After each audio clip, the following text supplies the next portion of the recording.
E ainda, em muitos outros casos, espíritos cultos e sensíveis, aspirando a realizar tarefas específicas na elevação de agrupamentos humanos e, consequentemente, na elevação de si próprios, rogam dos instrutores da vida maior que os assistem a possibilidade de reencarnar num corpo físico oposto à estrutura psicológica pela qual transitoriamente se define. Aquilo que eu falei para vocês, o indivíduo é masculino, pede para vir num corpo feminino. E vice-versa. Para poder... Então, esses missionários não podem ter família. Senão, a Madre Teresa de Calcutá, se fosse uma mulher linda, né, sedutora, como é que ela ia fazer para viver? Ia assediar, ia casar, o marido fala, mas como vai cuidar de pobre? Eu quero que você lave minhas cuecas aqui. Faz o jantar. Como é que o Chico Xavier ia escrever 400 livros, psicografar para todas aquelas mães, se ele tivesse família, filho para criar, tivesse que trabalhar mais para ganhar dinheiro para sustentar todo mundo? Não dava. Então esses indivíduos, eles vêm com essas missões e para isso eles pedem para vir em condições de poder exercer. E olha que o Chico Xavier recebia, por causa dos 400 e tantos livros que ele escreveu, traduzido para vários idiomas, mais de $1 milhão por mês de direitos autorais. Sabe quanto ficava para ele? Nada. Nem um centavo. Observadas as tendências homossexuais dos companheiros reencarnados nessa faixa de prova ou de experiência, é forçoso se lhe dê o amparo educativo adequado, tanto quanto se ministre instrução à maioria heterossexual. Não importa para nós aqui se tem um homossexual, se não é. Isso não importa. É que eu falei, todos têm o mesmo direito. E todos deveriam ser tratados com respeito, como todos têm direito de ser tratados. Então, a questão, isso que a gente, muitas vezes, hoje em dia, isso é mal compreendido. Nós não somos todos iguais. Nós somos todos iguais perante a lei. Ou pelo menos deveríamos ser, né? Mas não que nós somos todos iguais, que é isso. Como eu falei para vocês no começo aqui, a intelectualidade você tem que batalhar para conseguir. Ela não vem dormindo, não. Diz André Luiz que a alma guarda a sua individualidade sexual intrínseca a definir-se na feminilidade ou na masculinidade, conforme os característicos acentuadamente passivos ou claramente ativos que lhe sejam próprios. E ainda que a sede real do sexo não se acha dessa maneira no corpo físico, mas sim na entidade espiritual. Então não vai achar nunca gen gay.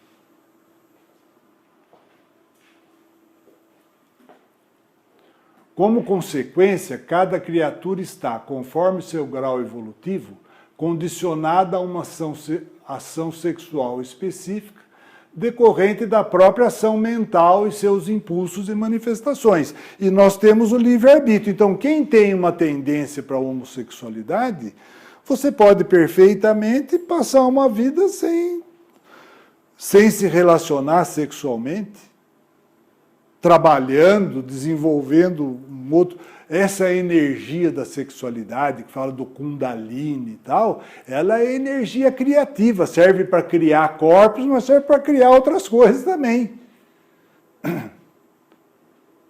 Por isso que os grandes artistas e tal, os criadores, eles muitas vezes têm problemas com relação à sexualidade. E usam muito dessa energia, porque é uma energia, a sexualidade, ninguém está dizendo que a sexualidade, a ação sexual, a atividade sexual seja ruim, não é? Mas é como nós falamos aqui, cada um tem um nível de necessidade ainda para isso. Você pode ter uma necessidade maior ou menor. Isso não vamos levar em consideração as compulsões, porque aí já é uma patologia. Tem gente que tem compulsão por sexualidade, precisa ter 3, 4, 5 relações por dia. Mas é aí um doente. Emmanuel confirma no livro Vida em Sexo que todos nós, os espíritos em aperfeiçoamento na Terra, estamos emergindo do passado multimilenar, em que as tramas da alma se entreteciam em labirintos de sombra, aquilo que nós falamos do passado com relação à sexualidade, para que as bênçãos do aprendizado se nos fixassem no espírito. Ainda assim, achamos-nos todos muito longe da meta por alcançar. Se alguém vos parece cair sob enganos do sentimento, silenciai e esperai. Se alguém se vos afigura tombar em delinquência por desvarios do coração, esperai e silenciai. Sobretudo, compadeçamo-nos uns dos outros, porque, por enquanto, nenhum de nós consegue conhecer-se tão exatamente a ponto de saber hoje qual o tamanho da experiência afetiva que nos aguarda amanhã. Calai vossos possíveis libelos ante as supostas culpas alheias, né? Não ficar crucificando os outros, porquanto nenhum de nós, por agora, é capaz de medir a parte de responsabilidade que nos compete nas irreflexões e desequilíbrios dos outros. Às vezes nós participamos disso aí, estimulando, né? Seduzindo, muitas vezes. Não dispomos de recursos para examinarmos as consequências alheias e cada um de nós, ante a sabedoria divina, é um caso particular em matéria de amor reclamando compreensão. E é a pura realidade, né?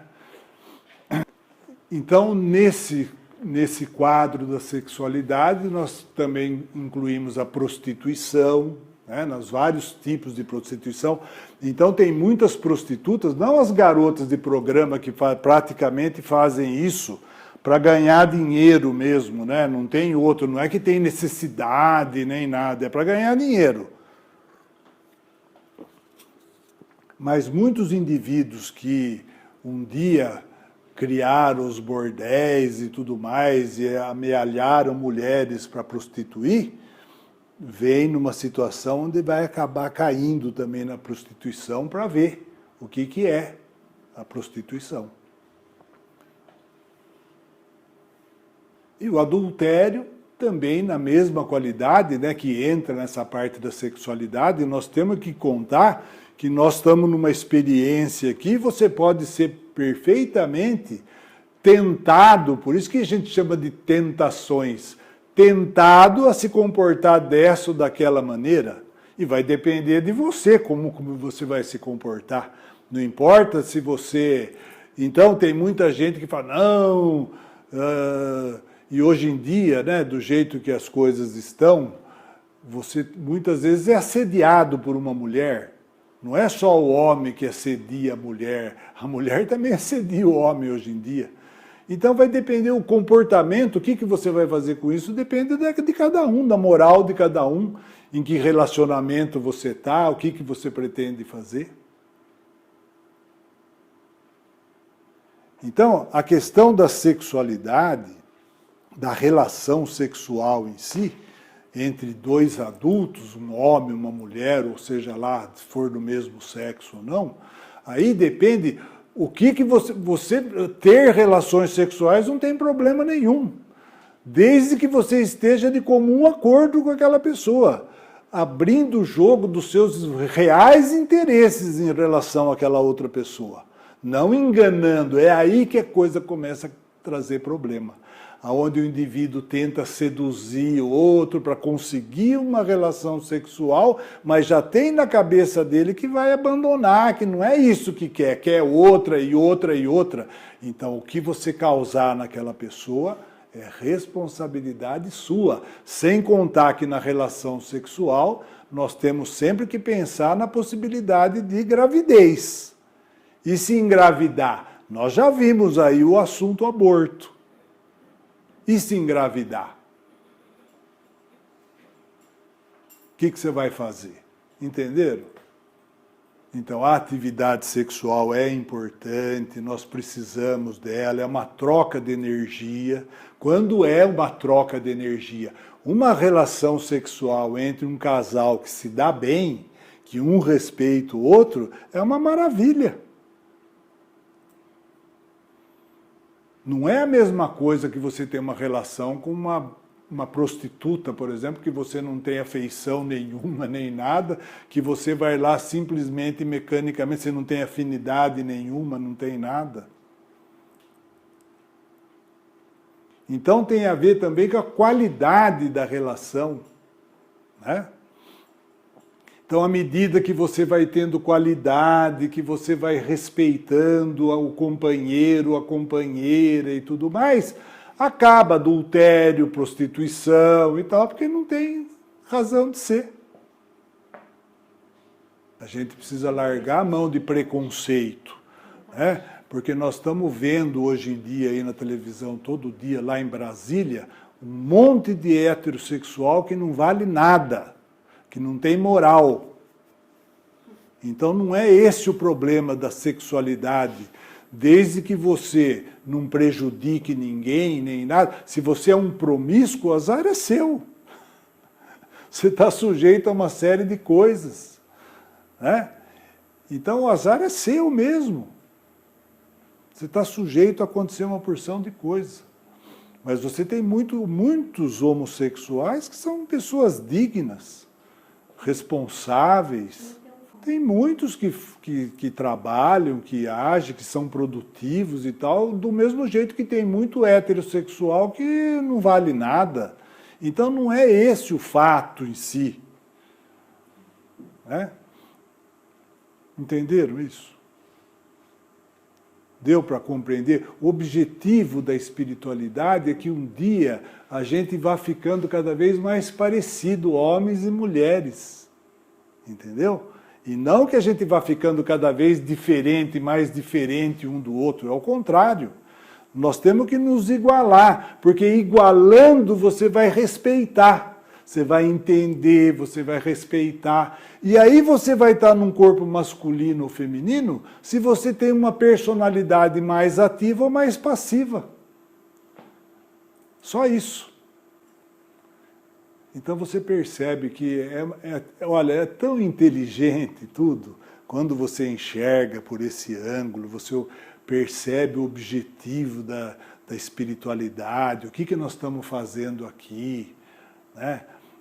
Qual é o nosso papel aqui encarnado? Nós temos filhos, nós temos famílias, nós temos amigos, né? Você vai começando a ver um papel diferente que você pode exercer em tudo isso, orientando melhor, ensinando melhor, de uma maneira mais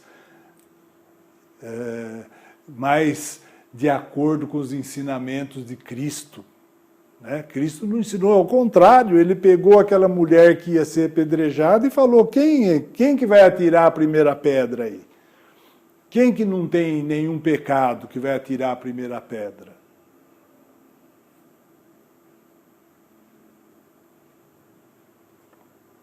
Então, é por isso que quando Cristo veio, porque a gente tem que entender, a única coisa que veio do plano espiritual para a humanidade na época do Velho Testamento, na época do Moisés, foram os 10 mandamentos. Tanto é que os 10 mandamentos estão válidos até hoje. O resto lá é coisa deles.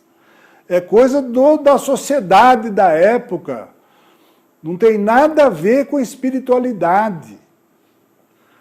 Agora, se você pegar os 10 mandamentos, qual que você vai falar que não precisa? Porém, como 10 é duro de guardar, Cristo veio e só pôs um. Não faça aos outros aquilo que você não gostaria que fizesse para você. Pronto.